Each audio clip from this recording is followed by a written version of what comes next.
Hi class, welcome back. Now we're into week 4 of our course, and actually this introduction is really covering weeks 4 and 5 because you're going to be spending the next 2 weeks on leading ideas and ideals into action. And you're going to be spending the next 2 weeks going through this book, Making Ideas Happen, and I certainly hope you guys have all gotten it by now.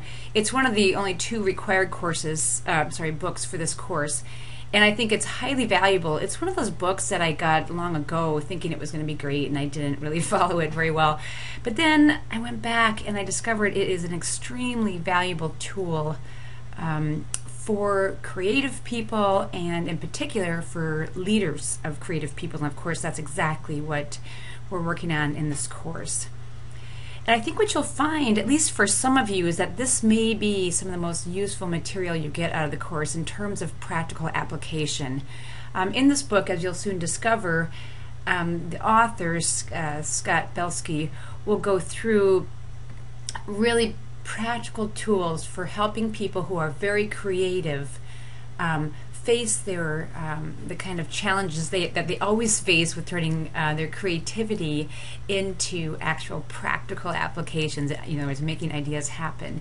I think many of you will find yourselves in this book when they describe the type of creative people that are out there and the challenges they face, and also you'll find them in the people around you and eventually the people that you lead. So I'm really excited to get you guys into this book and work through it. This is Scott Belsky, and if you haven't run into him before, he's, as it says on the cover, founder and CEO of the Behance Network, which is a network of creative people that you might want to look into. He's also part of this group called the 99% Solution. I forget what the U stands for. But if you find this book really useful, I also encourage you to explore this website.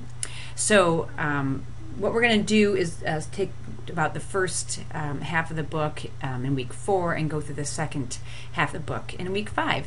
And last year when we taught this course, it was so well received that I turned it from 1 week into 2 weeks, so you guys will get the benefit of that. In lesson 4.1, you'll also get to watch this fantastic video by John Cleese, who many of you may recognize from Monty Python. I realize that I'm getting old enough that I know Monty Python, but some of you are probably young enough not to know what that is. But this is John Cleese. I'm hoping you'll learn many things from this video. It's about half an hour, 40 minutes long, which is quite long for a YouTube video, but worth every minute. I want you to pay particular attention to what he has to say, not just about creativity, but creativity versus productivity. And again, that's what we're covering in the Making Ideas Happen book. This is something that many of us, creative people and almost all leaders, struggle with balancing. So, how do you weigh creativity versus productivity? And of course, in the business world, in the design world, we're really pushed to be productive, and often at the expense of creativity. And he has some really neat insights into how to deal with those two. So creative leaders like you recognize the need to foster and drive both creativity and productivity, and we'll get that sorted out over the next 2 weeks. So, okay, I'll leave you at this, and I actually won't be seeing you in the very next lesson, which is 4.2. I won't repeat this next week, so I actually won't. You won't hear from me again until week 6. So I really hope you enjoy this book and get a whole lot out of it. Okay, so we'll see you in a couple weeks. Bye bye.